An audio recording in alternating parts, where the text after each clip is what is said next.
Hanji, good morning all of you, Bachcha Party. Today we have the concept. That concept is excess of pressure on curved surface of a liquid. देखो बच्चों, हमने हमारी daily life में भी observe किया होगा कि अगर आप कंटेनर में देखो लिक्विड, तो देखो जितना मैंने क्राउड बनाया है उतना क्राउड सरफेस तो हम ऑब्जर्व नहीं करते। अगर एक्चुअल बात करी जाए तो इतना क्राउड हम ऑब्जर्व नहीं करते। मैं कंटेनर ले रहा हूँ, आपको शो कर रहा हूँ यहाँ पे, ठीक है। लेकिन हाँ, इस कंटेनर में मैं जितना आपको क्राउड शो करूंगा उतना आपने जरूर ऑब्जर्व किया होगा, उतना आपने जरूर ऑब्जर्व किया होगा, इतना। जैसे कि अगर मैं लिक्विड के लिए बात करूं, लिक्विड में वाटर के लिए बात करूं, पानी के लिए बात करूं, तो पानी में ना ये जो मैंने शेप दिखाई है, इस तरह की शेप आप ऑब्जर्व कर सकते हो। देखो हमारे पास दो तरह के लिक्विड होते हैं। एक ऐसे लिक्विड जो कंटेनर की वॉल्स को वेट कर देते हैं, गीला कर देते हैं। एक ऐसे भी लिक्विड्स होते हैं जो कंटेनर की वॉल्स के साथ बिल्कुल भी इंटरेक्ट नहीं करते। उनकी शेप कैसी होती है? ये जो शेप है इसको आप बोलते हैं कॉनकेव शेप। देखिए इसको, ये जो शेप है ये स्पेशली पानी के लिए है, वाटर के लिए है। वाटर के लिए यानी कि, या आप कह सकते हैं कि ऐसे लिक्विड्स के लिए है जो कंटेनर की वॉल को गीला कर देते हैं, ठीक है। वॉल्स ऑफ कंटेनर, ठीक है। देखो इस तरह के लिक्विड के लिए है। अब जो कंटेनर की वॉल्स के साथ इंटरेक्ट नहीं करते, उनकी जो शेप है वो कुछ इस तरह की शेप मिलेगी। हाँ बच्चों, हमने यहाँ पे जो आपको डायग्राम दिखाया वो थोड़ा सा ज्यादा एक्सटेंड करके दिखाया।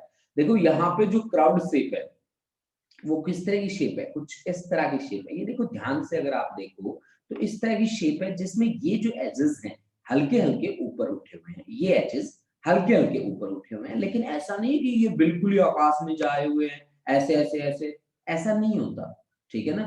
ऐसा पॉसिबल नहीं है, लेकिन हाँ हल्के से वो क्राउड आपको मिलेंगे। ये हल्के से जो क्राउड मिले थे आपको, मैंने इनको भारी क्राउड में कन्वर्ट कर दिया ऐसे, क्योंकि मेरे को इसकी प्रेजेंटेशन आपके लिए प्रिपेयर करनी है और आपको कॉन्सेप्ट बताना है कि क्यों ये कर्व्ड शेप में होते हैं। अब आपको पता है ना इस तरह की शेप को आप क्या बोलते हो? आप बोलते हो कॉनकेव शेप। तो कॉनकेव शेप, जहां केव बनती दिखे, जहां गुफा बनती दिखे, आप उसको क्या बोल देते हो? सीधा कॉनकेव शेप बोल देते हो। तो ये आपको दिख रहा है नीचे डायग्राम में, जो आपको दिख रहा है वो है कॉनकेव शेप। आप इसको कहते हो कि सर जी ये तो कॉनकेव शेप है नीचे वाली, और ये जो है आपके पास ये जो शेप है इसको आप बोलते हो कॉन्वेक्स शेप, ठीक है ना, कॉन्वेक्स शेप। तो कॉन्वेक्स शेप में कौन से लिक्विड आते हैं? वो लिक्विड आते हैं जो वॉल्स ऑफ कंटेनर को गीला नहीं करते, ठीक है। जो उसके साथ रिएक्शन करके उसको गीला कर देते हैं, उनकी जो शेप है वो है कॉन्केव शेप। अब देखो कॉन्केव शेप क्यों बनती है और कॉन्वेक्स शेप क्यों बनती है, इसका क्या रीजन है? इसका रीजन पे हम बात करेंगे कि क्या रीजन है इसका, किस तरह से ये वर्किंग होती है। देखो बच्चों, हमने कहा कि हमारे पास इस तरह की एक शेप है, ठीक है ना भाई। मान लो कि हमने कोई भी कंटेनर लिया, जैसे कि मैं कुछ अलग कलर लेके कंटेनर बनाता हूँ आपके लिए। भाई मान लो मैंने इस तरह का एक कंटेनर लिया ऐसे, ठीक है, और इस कंटेनर में मैंने मान लो मर्क्यूरी फिल कर लिया, तो मर्क्यूरी वॉल्स ऑफ कंटेनर के साथ तो इंटरेक्ट करेगा ही नहीं। तो यहाँ पे किस तरह से लिक्विड हल्का हल्का इस तरह से, थोड़ा सा इस तरह से बेंडिंग, आपको हल्की बेंडिंग मिलेगी बच्चों। ऐसा नहीं है कि बहुत ज्यादा लिक्विड बीच में से लिक्विड का लेवल क्या हो जाएगा, राइज हो जाएगा, ऐसा नहीं होगा। जैसा मैंने डायग्राम में दिखाया है वैसी प्रेजेंटेशन, एग्जैक्ट प्रेजेंटेशन है इन लिक्विड्स की। मेरी बात आप समझ रहे हो? बहुत ही ध्यान से सुनना बच्चों, कि मैं कह रहा हूं कि ये हल्का सा, ये देखो यहाँ पे हल्का सा बीच में से क्या है बेटा, ये थोड़ा सा लेवल राइज हुआ है बीच में से हल्का सा। ये स्पेशली मैं बात कर रहा हूं भाई, मैं यहाँ पे नाम लिख सकता हूं मर्क्यूरी के लिए, मर्क्यूरी के लिए। अब देखो बच्चों, आपको मैं एक बात बता दूं कि अगर इस तरह का लेवल राइज होता है तो सरफेस टेंशन क्या करता है? सरफेस टेंशन कहता है कि मैं तेरे को राइज नहीं होने दूंगा, ठीक है, और वो मॉलिक्यूल्स को अंदर की तरफ खींचता है। आपको पता है यहां बैठा कोई भी मॉलिक्यूल जो होगा उसकी टेंडेंसी क्या होगी? जैसे कि सरफेस टेंशन को हमने पढ़ा था, सरफेस टेंशन कहता था every liquid has a tendency to occupy minimum surface area and for that minimum potential energy, और we can say the minimum surface energy, है ना। और उसकी टेंडेंसी होती थी ये कम से कम सरफेस एनर्जी उसके पास बने, है ना। यही बात होती थी ना कि यहाँ इस सरफेस में उसके पास कुछ ना कुछ एनर्जी छुपी हुई है, और वो सरफेस एनर्जी किस में मिलती थी? इस सरफेस फिल्म में मिलती थी। यानी कि यहाँ पे जो पार्टिकल बैठा है ना बच्चों, उसके ऊपर नेट डाउनवर्ड फोर्स लग रहा है। अगर डाउनवर्ड फोर्स लग रहा है तो ये जो शेप है जिसे मैं कॉन्वेक्स शेप बोल रहा हूँ, ये शेप क्या मेंटेन रहेगी? 100% श्योर है बच्चों, मेंटेन नहीं रहेगी। क्यों? क्योंकि सरफेस टेंशन वाली प्रॉपर्टी यहाँ पे अप्लाई हो जाएगी, ठीक है ना। अब ये जो कर्व्ड सरफेस है इसको थोड़ा सा ज्यादा मैंने बेंड कर रखा है यहाँ पे, ये देखो यहाँ पे, ये जो आपकी फिगर 1 लिखी है मैंने, ये देखो इसमें मैंने बहुत ज्यादा बेंडिंग कर रखी है। मान लीजिए अब यहाँ पे एक पार्टिकल बैठा है, एक सिंगल पार्टिकल के साथ मैं डील कर रहा हूं, एक पार्टिकल यहाँ पे बैठा है। अब उस पे सरफेस टेंशन कैसे लगेगी? सरफेस टेंशन कैसे लगती होती है? सरफेस टेंशन तो सरफेस पे लगेगी ना भाई, तो सरफेस ये है ना, तो इस सरफेस से आप टेंशन ड्रॉप करोगे ना, ये देखो इस तरह से, ये आगे भाई सरफेस टेंशन की एग्जैक्ट डायरेक्शन, ठीक है ना। सरफेस टेंशन की एग्जैक्ट डायरेक्शन मैंने आपके सामने प्रेजेंट कर दी। तो पार्टिकल के ऊपर यहां लगेगी तो यहां पे भी तो लगेगी, तो सरफेस से टेंजेंट ड्रॉप करो, that tangent will represent the direction of surface tension. तो यानी कि सरफेस टेंशन आपके पास लग गई यहां पे, आप कहते हो कि सर जी यहां लगेगी और यहां लगेगी। सरफेस टेंशन क्या करता है? वो कहता है कि पार्टिकल किसकी तरह बिहेव करे? स्ट्रेच्ड मेम्ब्रेन की तरह बिहेव करे। अब देखो एस के दो कंपोनेंट हम बना सकते हैं, क्योंकि ये मुझे इंक्लाइंड नजर आ रहा है कहीं ना कहीं, ठीक है। अगर मेरे को इंक्लाइंड नजर आ रहा है तो इन that situation I can draw two components, मैं दो कंपोनेंट ड्रॉ कर सकता हूँ। एक कंपोनेंट तो ये हो गया जी, ये लो मैंने ड्रॉ कर दिया, और दूसरा कंपोनेंट हो गया जी नीचे एक आपका हॉरिजॉन्टल और दूसरा आपका वर्टिकल कंपोनेंट, ठीक है। तो ये देखो भाई, ये आपके पास वर्टिकल कंपोनेंट। अब देखो बच्चों, हम क्या कहते हैं कि हम मान लेते हैं कि वो एंगल कितना बनाता है, इसके साथ हॉरिजॉन्टल के साथ वो बनाता है एंगल थीटा। तो ये इसके पास क्या बना? S cos theta, S cos theta, और इधर वाले एस का ये थीटा है तो ये भी क्या बना? S cos theta. इसी तरह से इस एस का वर्टिकल कंपोनेंट क्या बना? एस साइन थीटा, और इस एस का वर्टिकल कंपोनेंट क्या बना? S sine theta. यानी कि आप देखो कि एस कोस थीटा और एस कोस थीटा तो एक दूसरे को कैंसिल कर देते हैं, और रिजल्टेंट कौन देता है यहाँ पे? रिजल्टेंट जो मिलेगा वो मिलेगा क्या? S sine theta, S surface tension है बच्चों, प्लस एस साइन थीटा जो सरफेस के लिए काम करती है, ठीक है। यानी कि आपका जो रिजल्टेंट आया है यहाँ पे that is 2s sine theta. अब इसकी डायरेक्शन देखो, डायरेक्शन कौन सी है? इसकी डायरेक्शन है 2s साइन थीटा की डाउनवर्ड डायरेक्शन है, आपको दिख ही रहा है कि इसकी डाउनवर्ड डायरेक्शन आपको दिख रही है। मतलब ये क्या चाहेगा कि ये जो हाइट है, ये पार्टिकल जो है ये अंदर की तरफ खींचा चला है। अगर अंदर की तरफ ना खींचा चला है, for that what we have to do, there should be some excess of the pressure. हाँ लिक्विड के अंदर प्रेशर है, मुझे भी पता है, ठीक है, लेकिन आउटसाइड भी तो प्रेशर है। आउटसाइड किसका प्रेशर है? अगर मैं आपसे पूछूं तो आउटसाइड किसका प्रेशर है? एटमॉस्फेयर का प्रेशर है। यानी कि उसको इनसाइड वाला प्रेशर क्या चाहिए? ज्यादा चाहिए। मतलब मैं क्या कह रहा हूं कि अगर मैं इस शेप को मेंटेन करना चाहता हूं ना, तो मेरे को क्या चाहिए? अगर मैं इस शेप को मेंटेन करना चाहता हूं तो मेरे को एक्सेस प्रेशर चाहिए इनसाइड द लिक्विड। वो एक्सेस प्रेशर की डायरेक्शन कहां होनी चाहिए? उस एक्सेस प्रेशर की डायरेक्शन ये जो सरफेस टेंशन है इससे ऑपोजिट होनी चाहिए, मतलब ये डायरेक्शन बननी चाहिए इसकी, ठीक है। एक्सेस प्रेशर की ये डायरेक्शन बननी चाहिए ताकि वो किसको मेंटेन कर सके, सरफेस टेंशन को मेंटेन कर सके। अदरवाइज तो सरफेस टेंशन मेंटेन नहीं होगी तो ये लिक्विड को इस शेप में नहीं रहने देगा, ठीक है ना। This is the direction of excess of the pressure, this is the direction of excess pressure. मेरी बात बड़ी ध्यान से सुनना बच्चों, लिक्विड के अंदर प्रेशर है, प्रेशर इनसाइड द लिक्विड, क्योंकि मॉलिक्यूल एक दूसरे से स्ट्राइक करते हैं, वॉल को मोमेंटम ट्रांसफर करते हैं, that momentum transfer per unit time is force and that force per unit area is nothing but pressure.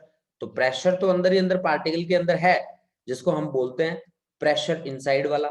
एक आउटसाइड वाला प्रेशर भी तो काम करता है, that should be atmospheric pressure, ठीक है। वो किसके बराबर होना चाहिए, एटमॉस्फेरिक प्रेशर के बराबर होना चाहिए, ठीक है ना। तो यानी कि आउटसाइड का भी प्रेशर है, इनसाइड का भी प्रेशर है, बट हम क्या कर रहे हैं कि इनसाइड वाला क्या होना चाहिए आउटसाइड वाले से ज्यादा, क्यों, क्योंकि इसको इससे भी बैलेंस करना है, किसको, सरफेस टेंशन को भी बैलेंस करना है। That's why we introduce the concept of excess pressure inside a liquid. हाँ, बात ये है कि ये कर्व्ड सरफेस है। अगर होता फ्लैट सरफेस, जैसा कि मैंने यहाँ पे दिखा रखा है, इस फिगर में मैंने दिखा रखा है, फिगर 2 में मैंने दिखा रखा है, ये फ्लैट सरफेस है। इस पार्टिकल के ऊपर जो फोर्स लगेगी, सरफेस टेंशन मान लो इसके ऊपर लगेगी, तो कैसे लगेगी, टेंजेंट ड्रॉ कर दो सरफेस पे, सरफेस पे जो लिक्विड एयर इंटरफेस है उस पे टेंजेंट ड्रॉ करो, this is the direction of surface tension, ठीक है। And here this is the direction of surface tension. तो नेट फोर्स कितनी बनेगी, नेट फोर्स तो उसके ऊपर zero, net force is equal to इस पार्टिकल के ऊपर zero, then there is no requirement of external, ठीक है। यानी कि हमें कोई एक्सेस प्रेशर की रिक्वायरमेंट यहाँ पे पड़ेगी ही नहीं इस सिचुएशन में। मेरी बात आप बहुत ही ध्यान से सुनो बच्चों, अगर फ्लैट सरफेस है in that situation no excess pressure is required, लेकिन मैं बात कर रहा हूं कर्व्ड सरफेस की। अब तक मैंने जो बात करी है वो बात मैंने करी है कॉन्वेक्स शेप की। अगर मैं कॉनकेव शेप की मैं बात करता हूं तो फिर देखिए यहां पे इस तरह की बेंडिंग है, मैंने कहा है कि इस तरह की जो शेप है वो उन लिक्विड्स की आती है जो वॉल्स ऑफ कंटेनर को क्या कर देते हैं, गीला कर देते हैं, जो कंटेनर की दीवारों को गीला करते हैं। मतलब सही सी बात है यार, वहां पे एडिसिव फोर्सेस काम करती हैं, एडिसिव नहीं कोहेसिव फोर्सेस काम करती है, ठीक है, ठीक है। तो देखो भाई बच्चों, ये यहाँ पे कोहेसिव फोर्सेस होंगी कि एडिसिव, जो दीवारों को गिल्ला कर देता है वहां पे कोहेसिव फोर्स होंगी कि एडिसिव होंगी, ठीक है। बताओ मुझे, एडिसिव होंगी कि कोहेसिव होंगी। एडिसिव क्या होती है, फेविकोल वाले से याद रखने को बोला था मैंने, ठीक है। तो एडिसिव, फेविकोल एडिसिव मटेरियल होता है। एडिसिव का क्या मतलब होता है कि वो दूसरे के साथ इंटरेक्ट कर लेता है, तो यहाँ पे लिक्विड दूसरे के साथ इंटरेक्ट कर रहा है तो यहाँ पे फोर्सेस कैसी होंगी, एडिसिव फोर्सेस होंगी, ठीक है। मेरे को मैसेज भी आ गया भाई, ठीक है, एडिसिव, वेरी गुड, बहुत बढ़िया, शाबाश। अब देखो बच्चों, हमने क्या कहा कि यहाँ पे जो शेप है वो कॉनकेव शेप है, कॉनकेव शेप उन लिक्विड्स की है, यहाँ पे लिखा भी गया है ये बात। अब देखो बेटा, यहाँ पे एक पार्टिकल ले लो, यहाँ पे एक पार्टिकल बैठा है, यहाँ पे, ये देखो मैं रेड कर रहा हूँ कॉनकेव शेप के नीचे, ये देखो मैंने रेड किया, यहाँ एक पार्टिकल बैठा है। अब पार्टिकल की सरफेस टेंशन निकालनी है तो लिक्विड एयर इंटरफेस पे टेंजेंट ड्रॉप कर दो, लिक्विड एयर इंटरफेस पे टेंजेंट ड्रॉप कर दो। ये बाहर है एयर, अंदर है लिक्विड, लिक्विड एयर इंटरफेस पे टेंजेंट ड्रॉ कर दो, ये मैंने ड्रॉप कर दिया टेंजेंट, इस सरफेस को टच करता हुआ निकलना चाहिए बच्चों। तो इधर भी, ठीक है ना, इधर भी पार्टिकल के ऊपर फोर्स लगेंगे, ठीक है। और वो फोर्स पर यूनिट लेंथ किसको मेजर करेगा, सरफेस टेंशन को मेजर करेगा। अब यहाँ पे भी कहानी वही है दोहरानी, ठीक है। और देखो कैसे हमें यहां से दो कंपोनेंट हैं बनाने इसके, ये देखो यहां से इस तरह से दो कंपोनेंट हमें बनाने हैं, ये देखो बच्चों इस तरह से, ये देखो भाई, ठीक है। तो अब देखो बच्चों, अब हमने क्या कहा था यहाँ पे कि this is the direction of surface tension actually, है ना। This is the direction of surface tension. अब अगर मैं इसको एंगल मान लेता हूं थीटा, तो ये मेरे पास बन जाता है एस का एस कोस थीटा, और ये बन जाता है मेरे पास एस साइन थीटा, बन जाता है ना। इसी तरह से इसको एस मान लूं, ये एंगल है मेरा थीटा, तो ये बन गया हमारे पास एस कोस थीटा, और ये बन गया हमारे पास एस साइन थीटा। अब आपको दिख रहा है सीधा सीधा कि एस साइन थीटा तो आपको रिजल्टेंट दे रहा है, दोनों के दोनों साथ ही चल रहे हैं, ठीक है, जबकि ये और ये ऑपोजिट है, तो इनका रिजल्टेंट तो बन गया आपका 0। अब आपको जो रिजल्टेंट फोर्स है वो किस डायरेक्शन में, अपवर्ड डायरेक्शन में, अगर अपवर्ड डायरेक्शन में फोर्स लगी तो ये सरफेस जो आपका कुछ इस तरह की शेप का है वो फ्लैट हो जाएगा, बट फ्लैट तो नहीं होने देना। अब फ्लैट नहीं होने देना तो यहाँ कोई एक्सेस प्रेशर आपको लगाना पड़ेगा।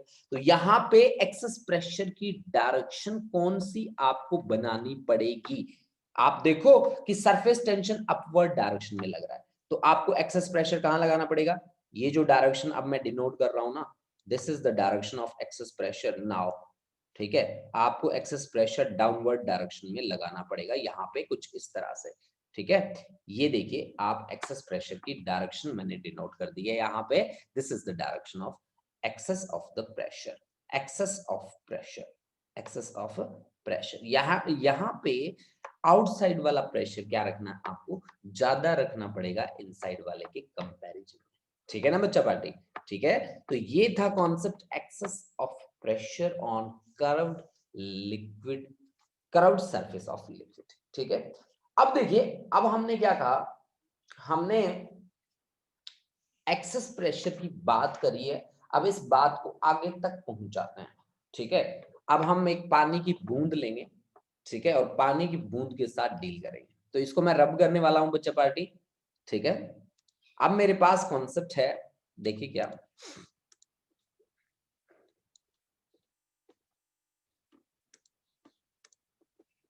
मेरे पास कॉन्सेप्ट है excess of pressure inside a liquid drop, excess of pressure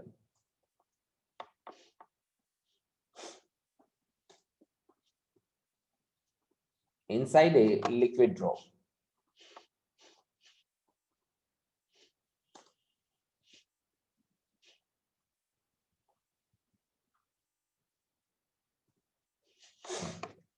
देखो बच्चों, हमारे पास जो कॉन्सेप्ट है वो है excess of pressure inside a liquid drop, ये हमारा कॉन्सेप्ट है। पानी की बूंद सभी बच्चों ने देखी है, पानी की बूंद कैसे शेप की होती है, स्फेरिकल शेप की होती है, ठीक है। आपने लिक्विड ड्रॉप जो देखा है आपने, वो कैसा होता है, स्फेरिकल इन शेप होता है। देखो बच्चों, ये मेरे पास एक पानी की बूंद है, ठीक है ना, मैं आपको पानी की बूंद लेके आ रहा हूं आप लोगों के लिए, ये पानी की बूंद है मेरे पास, ठीक है, कि देखो ये लिक्विड ड्रॉप है मान लीजिए। अब देखो बच्चों, सरफेस टेंशन जो है वो सरफेस पे काम करती है, और उसकी टेंडेंसी होती है कि हमारा जो लिक्विड है वो कम से कम वॉल्यूम ऑक्यूपाई करे, ठीक है, हमारा जो लिक्विड है वो कम से कम वॉल्यूम ऑक्यूपाई करे, ठीक है। अब देखो, मान लो ये इसका सेंटर है, ठीक है, और ये हमने मान लिया इसका क्या, रेडियस मान लिया, ठीक है।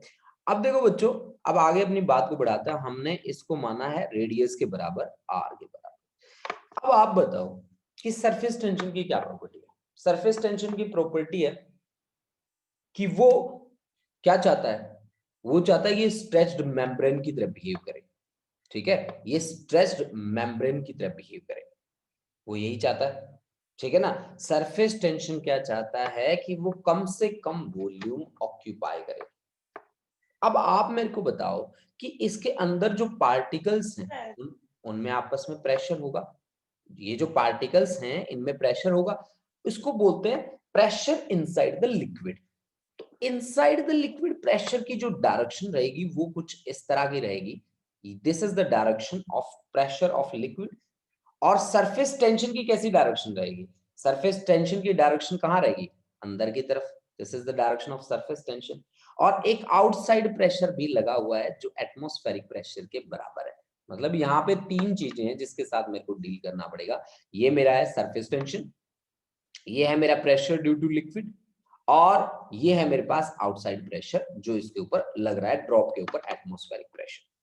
देखो एटमॉस्फेरिक प्रेशर अगर ज्यादा हैवी हो गया तो लिक्विड ड्रॉप अपने आप को मेंटेन नहीं रख पाएगी। हाँ, अगर मान लो सरफेस टेंशन बहुत ज्यादा हो गया तो भी ये फूट सकता है, इनसाइड वाला ज्यादा हो गया तो ये अपने आप को कुछ टाइम तक क्या रख सकता है, मेंटेन रख सकता है।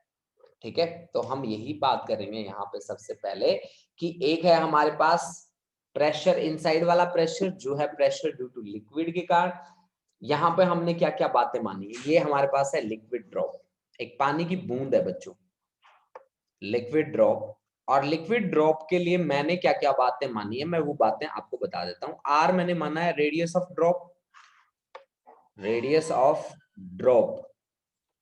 देखो बच्चों यहाँ पे हमारा जो सरफेस है वो एयर के कांटेक्ट में है, जो सरफेस एयर के कांटेक्ट में होता है उसको बोला जाता है फ्री सरफेस। जो एयर के कांटेक्ट में होता है जो सरफेस उसको फ्री सरफेस बोला जाता है। अगर यहाँ पे एक फ्री सरफेस है तो वर्क डन आपका सिंगल रहेगा। अगर यहाँ पे बाहर एयर होता अंदर भी एयर होता दो फ्री सरफेस हो जाते, दोनों को मेंटेन करने के लिए दुगना काम करना पड़ता मुझे। ठीक है, ये बात आप बड़ी ही ध्यान रखना इस बात को, क्योंकि इस बात से मैं दो कॉन्सेप्ट और बनाऊंगा। ठीक है, तो हमने कहा आर इसका क्या है, रेडियस है इस ड्रॉप का, रेडियस ऑफ लिक्विड ड्रॉप, और एस हमने माना है यहाँ पे सरफेस टेंशन, एस को हमने कंसीडर किया है सरफेस टेंशन के बराबर। PL pressure due to liquid, PL pressure due to liquid,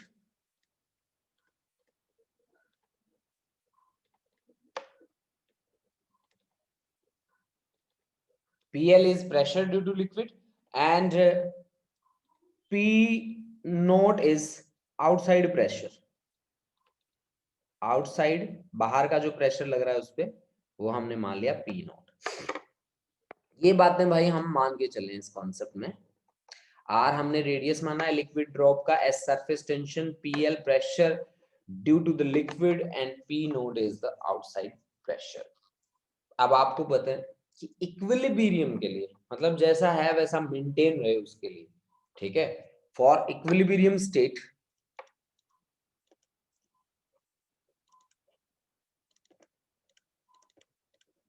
for equilibrium क्या होना चाहिए भाई, स्टेट इनसाइड में उसकी जितना प्रेशर है वो किससे बड़ा होना चाहिए, वो आउटसाइड वाले से बड़ा होना चाहिए। देख लो सोच लो कैसे, सरफेस टेंशन भी अंदर की तरफ है, ये भी उसके ऊपर अंदर की तरफ लग रहा है, आउटसाइड कौन है, केवल बेचारा ये है इनसाइड वाला। ठीक है, तो इनसाइड वाले को इन दो को बैलेंस करना है, तो ऑफ कोर्स इसकी जो वैल्यू होगी वो आउटसाइड वाले से तो ज्यादा ही होगी, यानी कि प्रेशर इनसाइड तो ज्यादा ही रहेगा किससे, आउटसाइड से, क्योंकि उसको दो को बैलेंस करना है, एक आउटसाइड वाले प्रेशर को भी बैलेंस करना है, एक सरफेस टेंशन को भी बैलेंस करना है। ठीक है, यानी कि अंदर उसके क्या है, एक्सेस ऑफ प्रेशर, यानी कि एक्सेस प्रेशर है उसके अंदर, जो इनसाइड जो प्रेशर है वो ज्यादा है। ठीक है, एक्सेस प्रेशर मैं इसको बोल रहा हूं, एक्सेस प्रेशर। तो एक्सेस प्रेशर को मैं कैसे इसकी वैल्यू को कैलकुलेट करूंगा, स्मॉल p से डिनोट कर रहा हूं, इसको मैं लिख रहा हूं p इनसाइड, बड़ा बता रहे हो आप, minus p of outside, p inside minus p outside. अब मान लो कि भाई अंदर प्रेशर ज्यादा है और अंदर प्रेशर ज्यादा होने के कारण उसका रेडियस इंक्रीज हो गया, हमने मान रहा हूं मैं कि उसका रेडियस इंक्रीज हो गया, और अंदर का अगर ज्यादा होगा तो ऑफ कोर्स भाई उसका रेडियस तो ज्यादा होगा ही होगा। तो हमने क्या कहा कि हमारे पास पहले जो ड्रॉप थी वो कुछ इस तरह से थी, ये हमारे पास ड्रॉप थी, अब उसका रेडियस क्या हो चुका है, इंक्रीज हो चुका है, हम मान लेते हैं कि इतना इंक्रीज हो चुका है। ठीक है ना, इतना इंक्रीज हो चुका है, ये देखो बच्चों, ये हमने मान लिया इंक्रीज। ठीक है, अब इसको मैं कैसे डिफाइन कर रहा हूं, मैं यहां पे जो इंक्रीज हुआ है रेडियस उसको मैं बोल रहा हूं डेल्टा आर।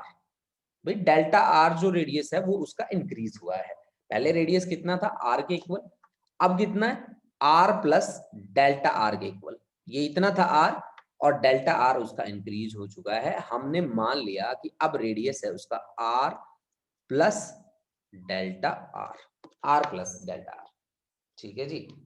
तो अब आप मेरे को बताइए कि वर्क डन कितना हुआ, एक्सेस प्रेशर ने कितना वर्क किया। Work done by excess pressure, work done by excess pressure, excess pressure, excess pressure है आपके पास P। प्रेशर के जो डायमेंशंस होते हैं वो होते हैं भाई, प्रेशर किसके बराबर होता है बच्चों, प्रेशर होता है बच्चों फोर्स अपॉन एरिया। तो फोर्स आपके पास आता है प्रेशर मल्टीप्लाइड बाय एरिया, ये तो फोर्स आता है, ठीक है ना। अगर आपको वर्क डन चाहिए तो वर्क डन होता है फोर्स इनटू डिस्प्लेसमेंट। तो यहां पे फोर्स की वैल्यू है प्रेशर इनटू एरिया और आगे कौन बैठ गया, डिस्प्लेसमेंट। यानी कि अगर मेरे को work done by excess pressure pressure की टर्म में निकालना है तो प्रेशर को मल्टीप्लाई करना पड़ेगा किसके साथ, सरफेस एरिया के साथ। इसका सरफेस एरिया स्टार्टिंग में कितना था, स्टार्टिंग में इसका सरफेस एरिया था 4 पाई आर स्क्वायर। अब डिस्प्लेसमेंट या इंक्रीज कितना हुआ, रेडियस, डेल्टा आर के इक्वल। अब रेडियस के डायमेंशंस किसके होते हैं, लेंथ के। तो ये प्रेशर, ये एरिया, ये लेंथ। तो this is the work done by access of pressure. Let us consider this be the equation number 1। इसको हमने मान लिया इक्वेशन नंबर 1। अब देखो बच्चों आगे हम डील करेंगे किस तरह से, आगे हम कॉन्सेप्ट को किस तरह से पढ़ेंगे। देखो अब हम क्या कहते हैं कि देखो जी इंक्रीज हुआ है सरफेस एरिया पहले से। अब इंक्रीज कितना हुआ है, क्योंकि मैं इंक्रीज इन एरिया निकालूंगा, फिर एरिया के टर्म में वर्क डन को भी आपके सामने रखूंगा, या इंक्रीज इन पोटेंशियल एनर्जी भी मैं कह सकता हूं। Now find increase in area, increase in area, area में इंक्रीज कितना हुआ है। अब रेडियस है 4 pi R plus delta R का whole square minus 4 pi R square. Initial इतना एरिया था, अब उसका सरफेस एरिया है आर की जगह पे आर प्लस डेल्टा आर के इक्वल। सॉल्व कर लो बच्चों, तो सॉल्व करोगे तो 4 पाई तो दोनों में कॉमन है, ठीक है। आर प्लस डेल्टा आर का होल स्क्वायर देख लो, तो R square plus delta R का whole square plus 2r delta R minus R square है ही। तो r का पावर 2, r का पावर 2 कैंसिल, डेल्टा आर एक स्मॉल क्वांटिटी थी, इसका स्क्वायर हुआ, हमने इसको क्या कर दिया, नेग्लेक्ट कर दिया। बचा क्या जी, बचा 4 pi into 2r delta R. 4 pi को मल्टीप्लाई करोगे तो 8 पाई आर और delta R. This is increase in surface area due to excess of pressure. तो आपका अगर एरिया इंक्रीज हुआ है तो उसकी पोटेंशियल एनर्जी क्या होगी इस सिचुएशन में, इंक्रीज इन पोटेंशियल एनर्जी निकाल लो। So increase in potential energy, increase in potential energy, potential energy को आप सरफेस टेंशन की फॉर्म में कैसे निकालोगे बताओ। सरफेस टेंशन के पास डायमेंशन किसके होते हैं, फोर्स अपॉन लेंथ के। तो फोर्स इज इक्वल टू क्या हो गया, surface tension multiplied by length. अब आपको क्या चाहिए, आपको तो वर्क चाहिए या एनर्जी चाहिए। वर्क किसके बराबर होता है, फोर्स इनटू डिस्प्लेसमेंट, ठीक है। डिस्प्लेसमेंट लिखो यहाँ पे, है ना। तो फोर्स की वैल्यू क्या है, फोर्स की वैल्यू एस इनटू लेंथ और इनटू डिस्प्लेसमेंट। मतलब ये दोनों के दोनों डायमेंशंस किसके हैं, लेंथ के हैं। लेंथ के दो डायमेंशन मिलते हैं तो क्या बनता है, area.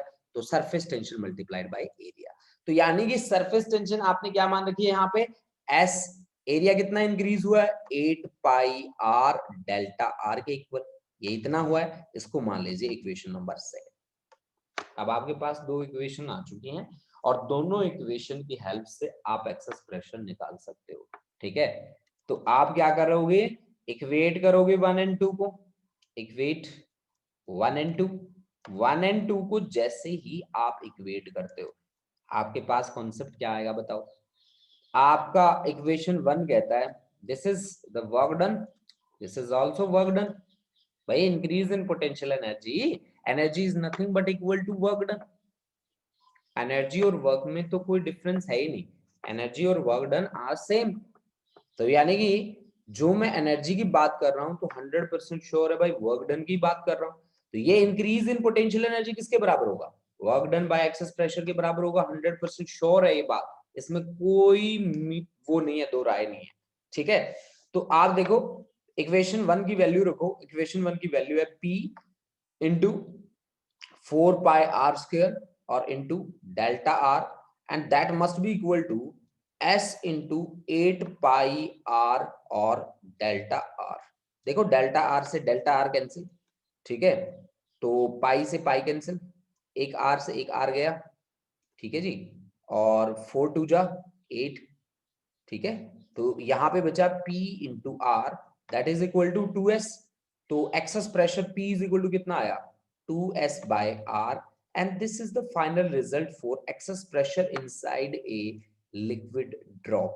This is the final result, 2S by R, where S is nothing but equal to surface tension having the dimensions of force per unit length, and R be the radius of liquid drop. देखो बच्चों, कितने बच्चों को समझ में आया, please मेरे को बताओ कि ये हमें समझ में आ गया सर या नहीं आया। प्लीज एक बार सभी बच्चे बताएंगे मेरे को मैसेज करके। हाँ जी, ये कॉन्सेप्ट कितने बच्चों को समझ में आया बेटा? फटाफट बताओ बेटा। वेरी गुड, बहुत बढ़िया, बहुत बढ़िया। हाँ कवलप्रीत, नोट कर लो बेटा, कोई बात नहीं। परबलीन, बहुत बढ़िया। Maninder Singh, Kamalpreet Singh, Prince, very good, बहुत बढ़िया। हरलीन कौर, वेरी गुड, बहुत बढ़िया, शाबाश। देखो बच्चों, यहाँ पे आपका जो मेन जो वर्क है ना, वो इस बात पे डिपेंड करता है, ठीक है, कि यहाँ पे रेडियस इंक्रीज होगा एक्सेस प्रेशर के कारण, और रेडियस इंक्रीज होने के कारण आपको वर्क डन दो सिचुएशन में जाके निकालना है, एक तो प्रेशर वाली में और दूसरा सरफेस टेंशन वाली में। बस अगर ये बात आपको ध्यान है ना बेटा, तो फिर आपकी बात बन गई, ठीक है। हाँ जी, ये बात याद रखना।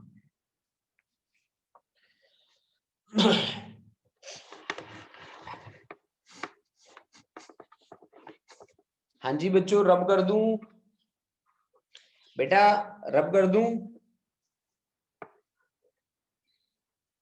ठीक है जी।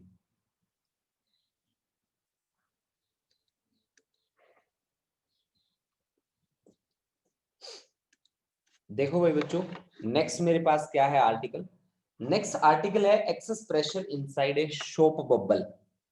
शॉप बबल, शॉप बबल्स तो आप में से कितने बच्चों ने बनाया है शॉप बबल?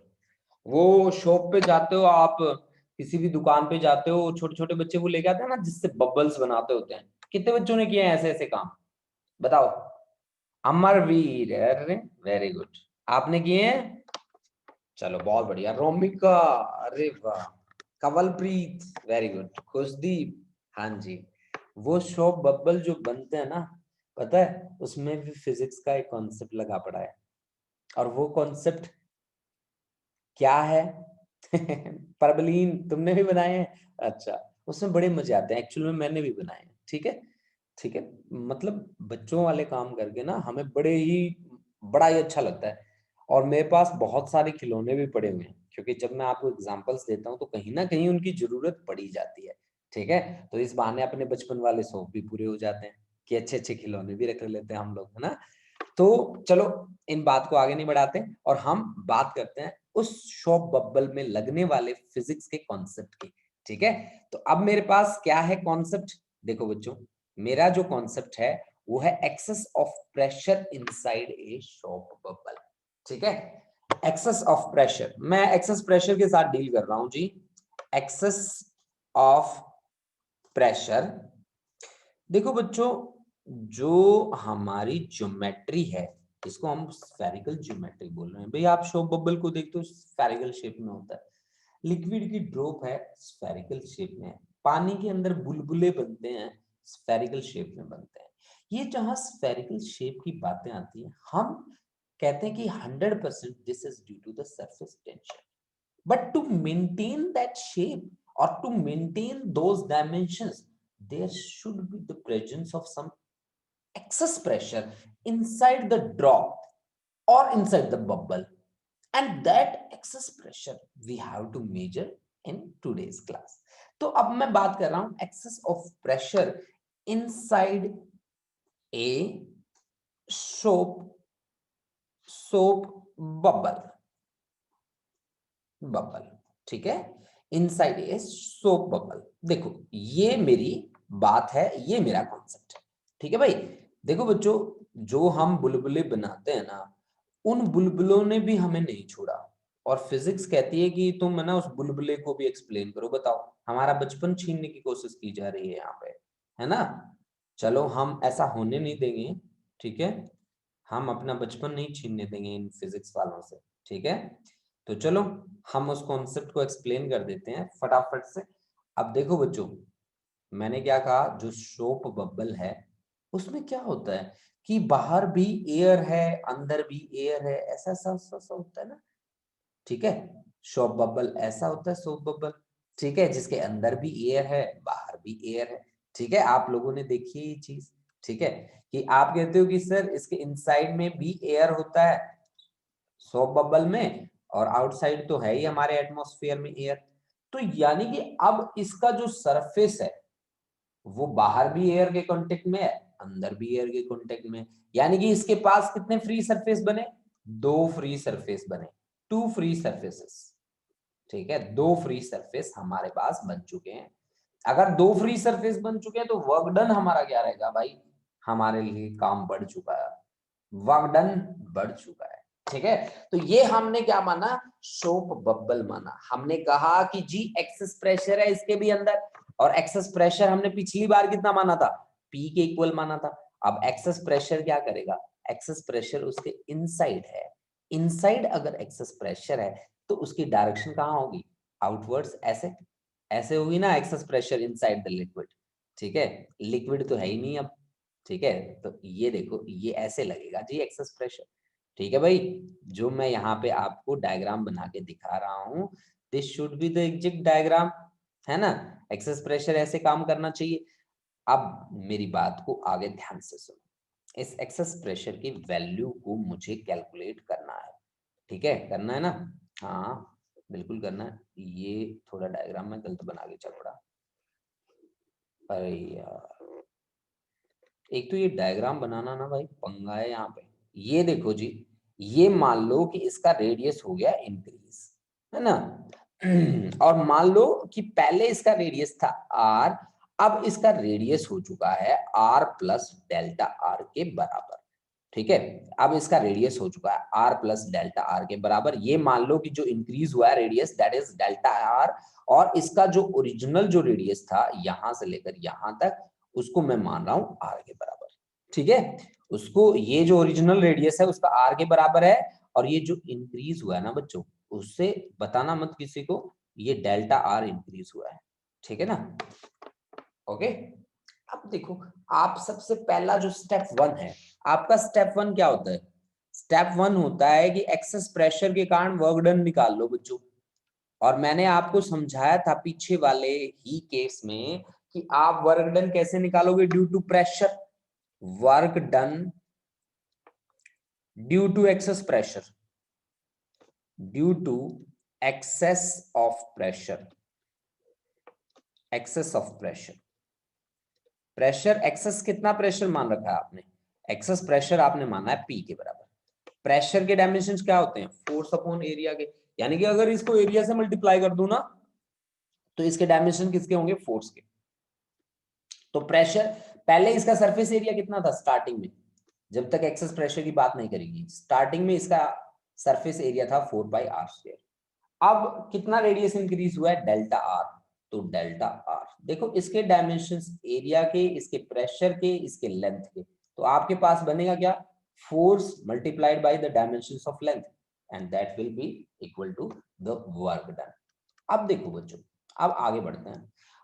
अब आपका स्टेप 2 क्या रहेगा यहाँ पे, देखो बच्चों, स्टेप 2 हमें निकालना होता है, स्टेप 2 में क्या करना होता है, स्टेप 2 में हमें इंक्रीज इन एरिया निकालना होता है। इंक्रीज इन एरिया कैसे निकालेंगे, देखिए, increase in surface area, increase in surface area, increase in surface area आपके पास कितना रहेगा, इंक्रीज इन सरफेस एरिया आपका बनेगा क्या, बताओ जी, इंक्रीज इन सरफेस एरिया आपके पास पहले सरफेस एरिया कितना था, अब फाइनल कितना हो चुका है 4 pi R plus delta are की पावर 2 और माइनस 4 पाई इनिशियल कितना था 4 पाई आर स्क्वायर, और इसको मैं मल्टीप्लाई कर रहा हूं किसके साथ 2 के साथ, क्योंकि यहाँ पे कितने फ्री सरफेस है 2 फ्री सरफेस है। तो इंक्रीज इन सरफेस एरिया दोनों के लिए डील किया जाएगा, जो एयर के कांटेक्ट में, एयर के कांटेक्ट में अंदर वाला भी है, एयर के कांटेक्ट में बाहर वाला भी है। तो आपके लिए increase in surface area, in surface अंदर का भी है सरफेस बाहर का भी है, तो 2 टाइम्स आया आपके पास, किसका 2 टाइम्स क्यों लिया, क्योंकि ये 2 फ्री सरफेस रखता है। तो ये कितना आना चाहिए, ये तो हमने पीछे कैलकुलेट किया था 8 पाई आर डेल्टा आर के बराबर, so we can say this becomes 16 pi r delta r, this is increase in surface area। अब सरफेस एरिया के कारण पोटेंशियल एनर्जी में इंक्रीज कितना हुआ, that is the step 3, step 3 is increase in potential energy, increase in potential energy, increase in potential energy क्या होगा हमारे पास, इंक्रीज इन पोटेंशियल एनर्जी कैसे निकालेंगे, energy is nothing but equal to work done, हमें किसकी टर्म में निकालना है, ये प्रेशर की टर्म में आ गया, ये सरफेस टेंशन की टर्म में आ गया, तो सरफेस टेंशन के डायमेंशन किसके होते हैं, फोर्स डिवाइड बाय लेंथ, ठीक है, और आपको पता है ना surface tension is equal to force को मल्टीप्लाई कर दो लेंथ के डायमेंशन से, यही होता है, सॉरी डिवाइड कर दो इससे, ठीक है, तो फोर्स आपके पास क्या आएगा, force is equal to surface tension multiplied by dimensions of length, मेरे को क्या चाहिए वर्क डन, वर्क डन क्या होता है फोर्स इनटू डिस्प्लेसमेंट, ठीक है, तो that becomes equal to S into L into displacement. अब लेंथ के 2 डायमेंशन की प्रोडक्ट किसके बराबर होती है, एरिया के, एस इनटू एरिया, तो increase in area, increase in area surface area कितना है 16 pi R delta R, this is say equation number, ये इसको यहाँ पे इक्वेशन नंबर 1 मान के चलो भाई, और इसको इक्वेशन नंबर 2 मान के चलो। अब स्टेप 1 और स्टेप 3 को इक्वेट कर दो, क्योंकि ये भी वर्क डन है, ये भी आपका वर्क डन के बराबर है स्टेप 3, इन दोनों को अगर आप करते हो इक्वेट, तो P into 4 pi R square delta R, that becomes equal to S into 16 pi R delta R, जो कैंसिल हो रहा है उसे फटाफट से कैंसिल कर दो, ठीक है, डेल्टा आर से डेल्टा आर कैंसिल हो रहा है, एक आर से एक आर जा रहा है, पाई से पाई जा रहा है, और 4 4 जा 16 बता रहा है, और ये यहाँ पे बच रहा है P into R which is equal to 4S, तो P इज इक्वल टू हमारे पास आ गया 4S divide by R, this P is nothing but equal to excess of pressure, this P is nothing but equal to excess of pressure inside a soap bubble, ठीक है, ये जो आपने बुलबुला बनाया था ना वो बचपन में, अब आज उसके डिसएडवांटेजेस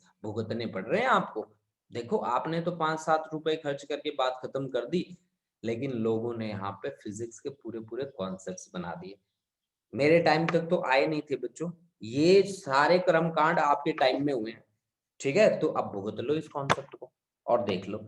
अब सबसे बड़ी बात आपने क्या देखी पता है, कि पीछे जो प्रेशर था ना एक्सेस प्रेशर, वो था 2S बाई आर, क्योंकि वहां पे क्या था एक ही फ्री सरफेस था, ओनली 1 फ्री सरफेस, ठीक है, और यहां जब सोप बबल की बात करी गई तो 2 ऐसे सरफेस थे जो एयर के कांटेक्ट में थे, तो आपका एक्सेस प्रेशर क्या होगा 2 गुना, ठीक है ना, 2 गुना हो चुका है, यहाँ 2 फ्री सरफेस आपके पास आए हैं, ठीक है ना, 2 गुना हो चुका है, this is the main thing that I have observed from here.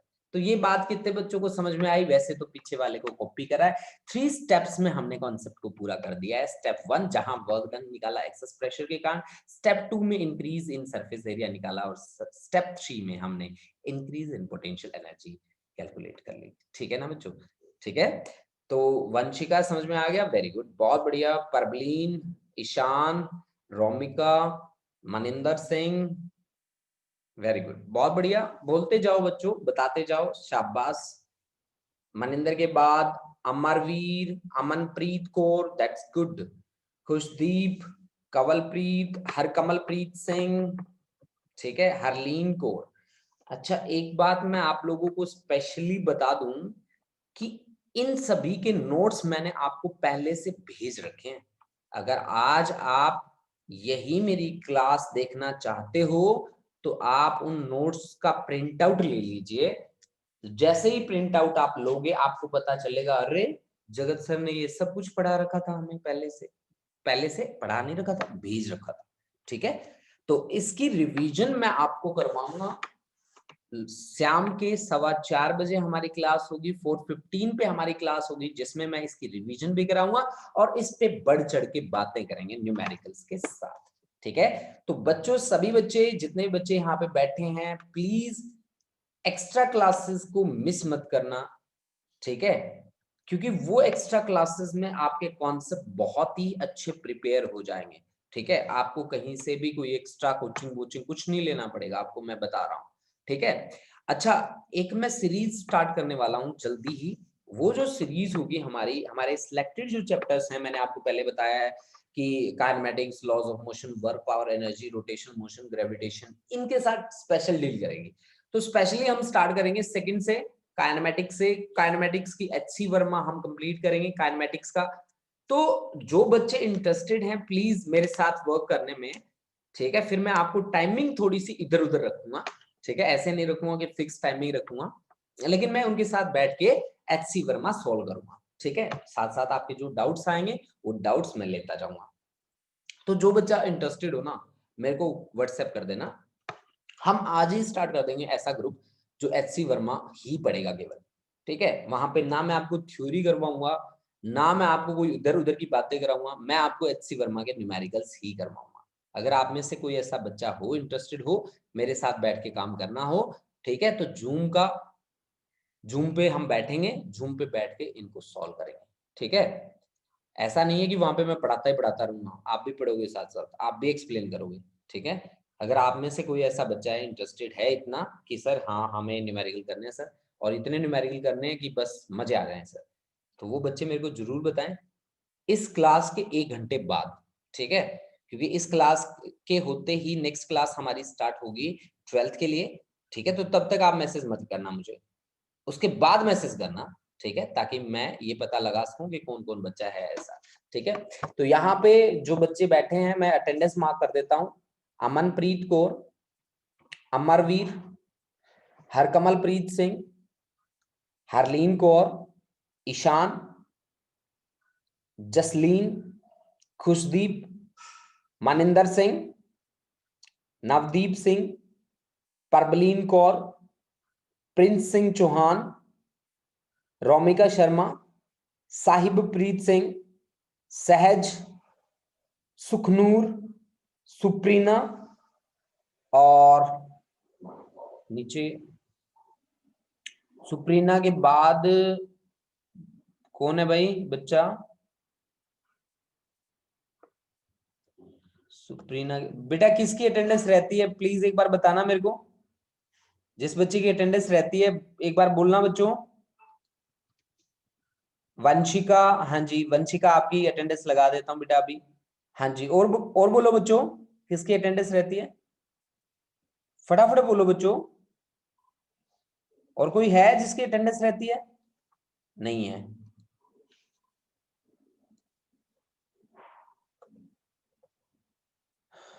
हाँ जी, सभी की अटेंडेंस हो गई अब। ठीक है, thank you students, thank you. आज की क्लास हम यहीं पे करते हैं समाप्त और मिलते हैं नेक्स्ट क्लास में। नेक्स्ट क्लास है हमारे पास 4:15 पे हम रिवाइज करेंगे इसको, और इस पे बैठ के न्यूमेरिकल्स ट्राई करेंगे। ठीक है, इसी को रिवाइज करेंगे और न्यूमेरिकल्स ट्राई करेंगे। ठीक है, तो उस क्लास के लिए अपने आप को प्रिपेयर रखें। ठीक है, और मिलते हैं। ठीक है, thank you students, thank you.